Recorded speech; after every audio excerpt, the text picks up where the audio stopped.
Ladies and gentlemen, guys and girls, my name is Raven and welcome back to my channel. And welcome back to another Raven's Ramble. In today's video, we're going to be talking about the top 10 must-play games in 2020 and a couple that are, late this year, but effectively close enough for 2020, they'll make sense. But the majority of these games are coming out next year, and god fucking damn, they're all amazing. So let's get into it, shall we? Starting off with number 10, and that is Skull and Bones. Skull and Bones is an upcoming action video game developed by Ubisoft Singapore and published by Ubisoft for release on Microsoft Windows, PlayStation 4, and Xbox One sometime after March 2020. The game revolves around piracy and naval warfare, and is a tactical action game set in an open world environment and play from the third-person perspective. Players take control of a customizable pirate captain and may choose to sail the Indian Ocean by themselves and set off on a single-player campaign, or gather up to 5 other players to ally and engage in combat with in disputed waters. Now, Skull and Bones is a game I've been looking forward to for a very long time now, and it's sort of had its release date pushed back a couple times,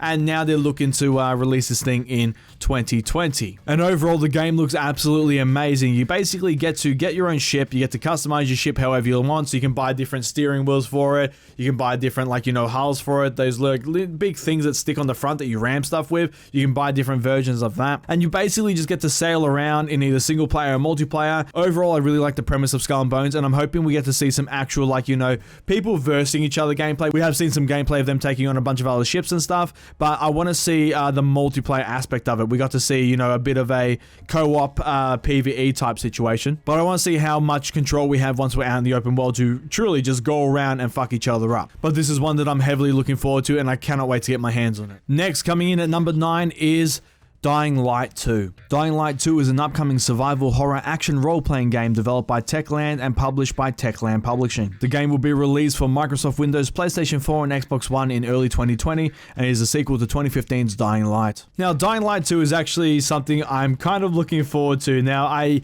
played Dying Light 1 way after it launched, okay? I never played it during launch. I had great intentions to, but I don't know why, but I just never got around to it, and other games came out, and I sort of got swamped. But I really love the idea of zombies and parkour. It was a really good combination. And it looks like Dying Light 2 is basically taking all the things that they did really well in Dying Light 1, all the things that everyone loves, and they've basically just made it bigger, better, and added a more PvE element to it by the looks of it, with NPCs, factions, all that sort of stuff, and you get to kick the shit out of people. It seems like they're doing it sort of like a 3-way faction sort of thing. There's other people, there's zombies, and then there's you. And it's just going to be awesome to jump around, kick the shit out of people, kick the shit out of zombies, and I really do hope that they, just keep all the good things that were in Dying Light 1 and that were fun, and they bring it forward into the new game. But just like Dead Island, this game seems to be really underrated. I haven't seen many people talking about this, but I really hope that a lot more people jump on Dying Light 2, and I really hope that people basically like it, and I hope it's good.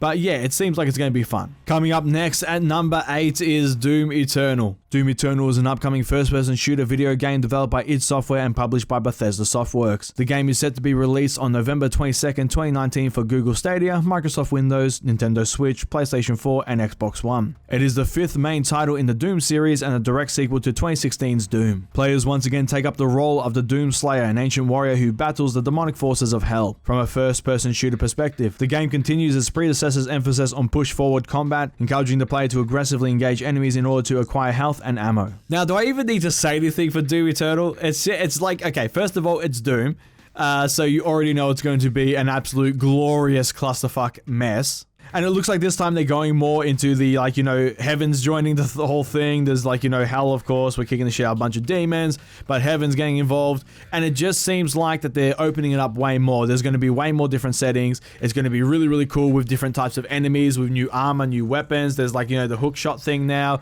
There's you can do bits and pieces of parkour in as much as you can do in Doom, I suppose. But it just keeps the core of what Doom is, and that's run forward and fuck everything up really badly, while playing some really awesome music in the background. Not to mention the fact that they've added a bunch more glory kills, and the chainsaws, it's a favorite of mine. But it looks like it's going to be a ton of fun. It's just going to be senseless slaughter, and that's the type of slaughter I like. And there's pretty much nothing else to say about Doom. We all know it's going to be fucking awesome, and I can't wait to play it. Next up at number 7 is Watch Dogs Legion. Watch Dogs Legions is an upcoming action-adventure game developed by Ubisoft Toronto and published by Ubisoft, releasing for Microsoft Windows, PlayStation 4, Xbox One, and Google Stadia on March the 6th, 2020. It will be the third installment in the Watch Dogs series and the sequel to Watch Dogs 2. Set within a fictionalized version of London, the game will be playable from the third-person perspective, featuring the ability to control multiple characters that can be recruited across the game setting and can be permanently lost during the course of the game's playthrough. And players will have the ability to navigate the open world either on foot or by vehicle. The game will also feature an expanded cooperative multiplayer that will allow up to 4 players being able to work together across single player and multiplayer modes. Now, I got to see the live reveal trailer at E3 for this, and honestly, it looked really cool. The first 2 Watch Dogs, I never played. I've never played a Watch Dogs game, and to be honest, they both look kind of shit and didn't really appeal to me. But this one, for some reason, they've just knocked it out of the park. They've absolutely upped their game, like big time. The fact that you can sort of make and recruit an agent out of any person is insanely awesome, and the fact that they put permadeath in is also really, really cool.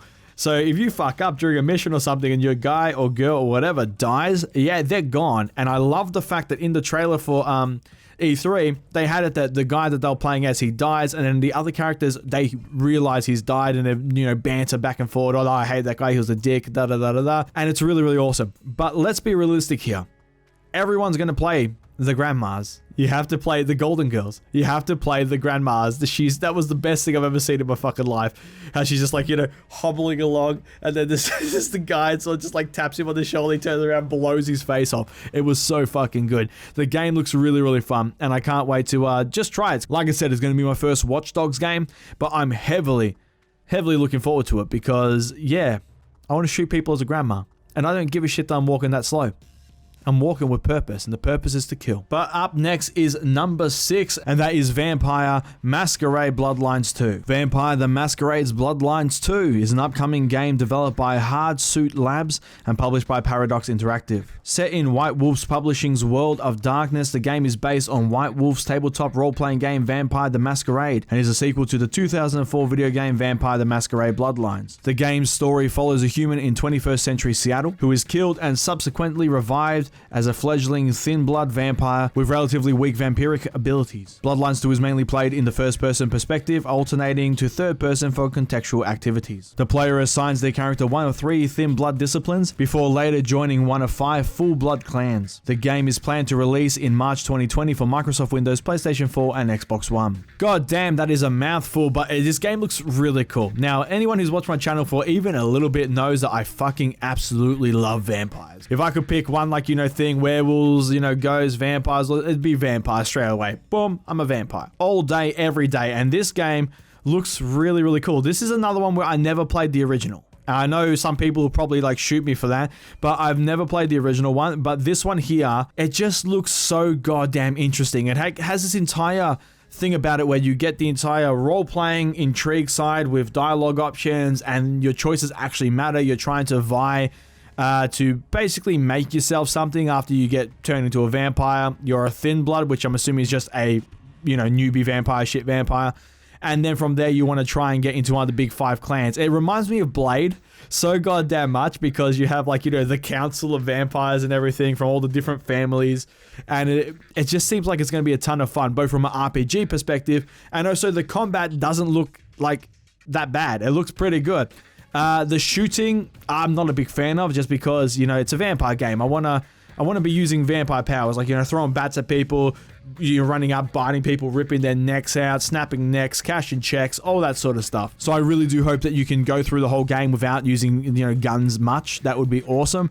But even if we have to use guns, it still looks like the gunplay is not too bad, and the combat itself looks good. But I think the main pull for this game is going to be just the storyline, the choices, playing through, doing the RPG elements of it. And also you get to use awesome powers, which is cool. You get to turn into bats like Dracula. And we all love a good fucking Dracula bat swarm going on. But yeah, this game is going to be cool, and I hope it, you know, the storyline is good. Because that's the thing that's going to make or break this game. If the storyline is shite, then it's going to be boring and tailor off after a bit. The storyline is really, really good, and like, you know, the backstabbing political intrigue sort of stuff is awesome. This has so much potential. I can't wait. Next, at number 5 is going to be Elden Ring. Elden Ring is a third-person action RPG with a wide variety of weapons, items, and ways to fight enemies, even more so than the Dark Souls series. Elden Ring should have more emphasis on RPG elements and less emphasis on action. In contrast to Sekiro, where the player controlled a predetermined hero, Elden Ring, the player can create and customize his unique character. Elden Ring is an open-world game, and is described as having large open spaces that are freely explorable. It is developed by Japanese companies From Software and published by Bandai Namco Entertainment, and it will be playable on Microsoft Windows, PlayStation 4, and Xbox One, and it's set to release June 9th, 2019. Now, this game, I genuinely don't know what's up with the Japanese, and I'll talk about this later, but they have a habit of making games where you just don't know what the fuck is going on. And this is another one. But these are the guys who made Dark Souls, okay? So that's going to be awesome. Dark Souls, Bloodborne, Sekiro. They also teamed up with the Game of Thrones guy, okay? George R.R. Martin. So that's going to be really, really cool. And I'm really excited to see what this game is. What do you do? Right? If it's anything like Dark Souls and stuff, it's going to be amazing. But at the same time, in saying that, if it's anything like Dark Souls, then we're probably not going to know what the hell's going on. And it's going to be like, bits and pieces of like hints of stuff here and there when it comes to story and that. And there's going to be this long years running thing where people are working stuff out, like they did with Dark Souls, making a fan wiki page, all that sort of stuff. But the game in general looks crazy setting wise. It's more, fantasy based, I guess you could say, than Dark Souls. It's it's still in that fantasy era like Dark Souls was, but it seems more like high fantasy. Like you got guys with like crazier armor. The actual atmosphere itself just looks insane. I don't know what the Elden Ring is. I don't know why the people are smashing it at the start, why they would smash it. Yeah, I'm just confused, but I'm excited to be confused because if it's anything like Dark Souls, I'm going to be happy because that game is fucking awesome. So we're just going to have to wait and see what this game pans out to be. And they have said that it's going to be more focused on the story than action, which I really, really like. Because that's why I play me RPGs. But Elden Ring should be good. Should be good. No reason to doubt it's not gonna be. Moving on to number 4, and that was Star Wars Jedi Fallen Order. Star Wars Jedi Fallen Order is an upcoming single-player action-adventure video game developed by Respawn Entertainment and published by Electronic Arts. Set in the Star Wars universe shortly after Episode 3, Revenge of the Sith, it was announced during E3 2018, and a more detailed reveal took place at the Star Wars Celebration in April 2019. The game will be releasing for Microsoft Windows, PlayStation 4, and Xbox One on November the 15th, 2019. Now, this is a game that I'm actually low-key really, really excited about. And I'm stupid to be excited about it. Because, although Respawn Entertainment's doing it, they did Titanfall, that's fucking awesome because they did a really good job with that. EA has their grubby little mitts on it.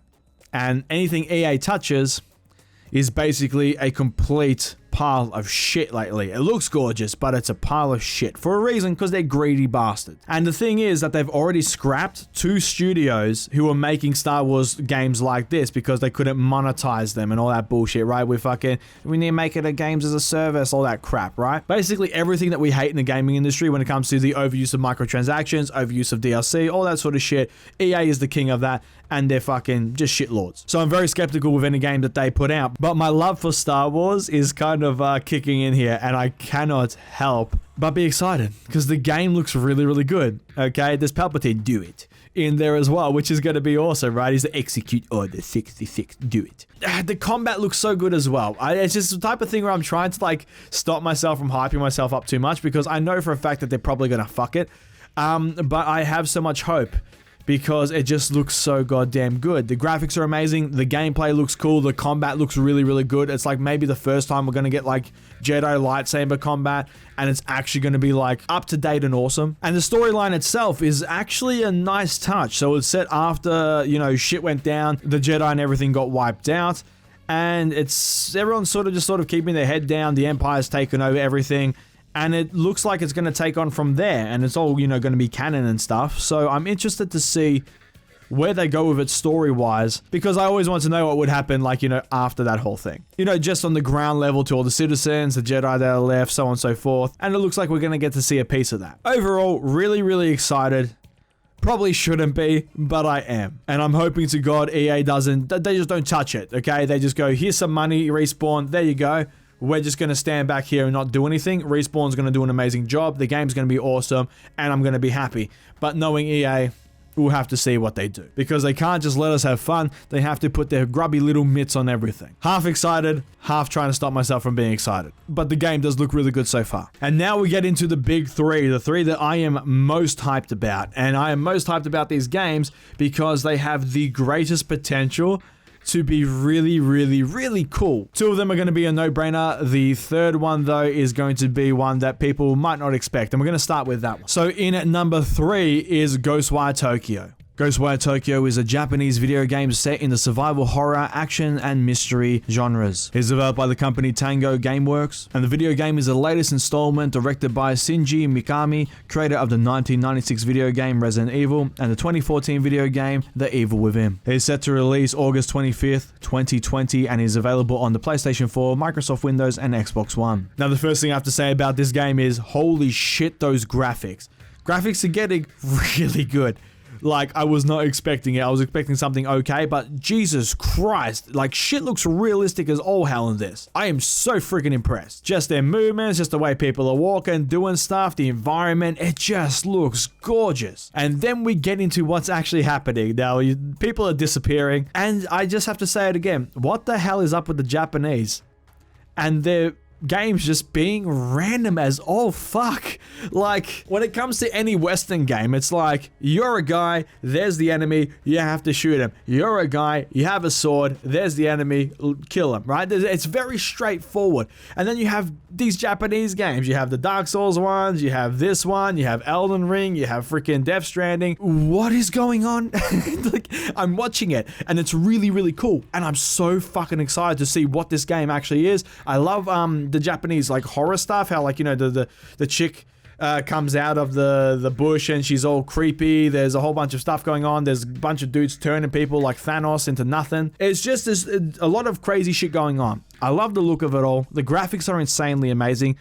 I have no clue what's going on. And I think that's the interesting part, right? The fact that I don't know what the hell is going on, I don't know what this game is going to be like, intrigues me greatly. And when I'm intrigued, I'm interested. And when I'm interested, I want to play it. So I can't wait to see some actual gameplay from this game, but I really have high hopes for this thing, and I cannot wait to just see this story unfold. And I'm just hoping to God that the gameplay itself matches the expectations and everything that they're showing here in terms of how cool everything is, because it'd be a real shame if the combat was shit, especially with the graphics being so awesome and the storyline looking to be pretty damn interesting and cool. But Ghostwire Tokyo came out of left field, and I'm really excited to get my hands on this thing. And now, before we get into the number 2 and number 1 spot, now this was a really hard thing for me. Really, really, really hard for me to choose who goes number 2, who goes number 1, because both these games I am beyond excited for, okay?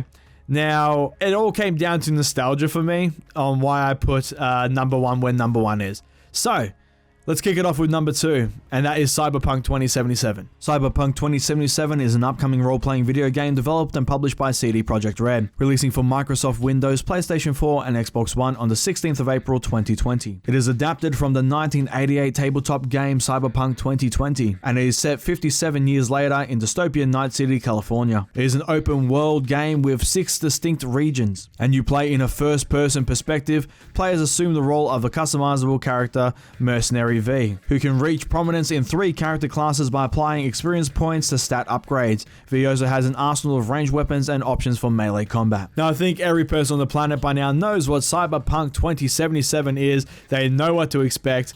I just have to say, I can't wait. I've been waiting for a Cyberpunk style game like this for a very long time. And on top of that, the level of detail they've put into this game is insane. It is amazing, and not to mention the fact that, of course, it's CD Projekt Red. I remember playing Witcher 1, I played Witcher 2, before they became this, like, mountain of a thing where everyone's praising them and loving it when Witcher 3 came out. I loved Witcher 2. That was one of my most favorite games. I played the entire thing through a couple of times just to, like, you know, try different things out and just take my time with it. It was so much fun. And, of course, CD Projekt Red, they're like this bastion right now in the gaming community because they don't fuck around. They're like old school gamers who know exactly what we want. The graphics in Cyberpunk are insane. They're so good. The combat and everything is so good. The choices that you have to make and everything are really, really cool. The whole game itself is going to be amazing, but it's also going to suck at the same time because I'm going to lose so many hours to this thing, and I'm going to neglect so much shit because of this thing, and I got a lot of things to do, and I'm going to get in trouble. I just know I am, because I'm just going to lose weeks and months playing this thing,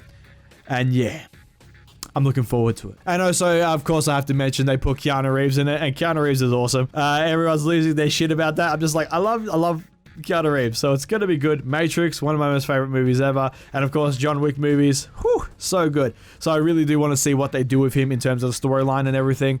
But yeah, just overall Cyberpunk, man.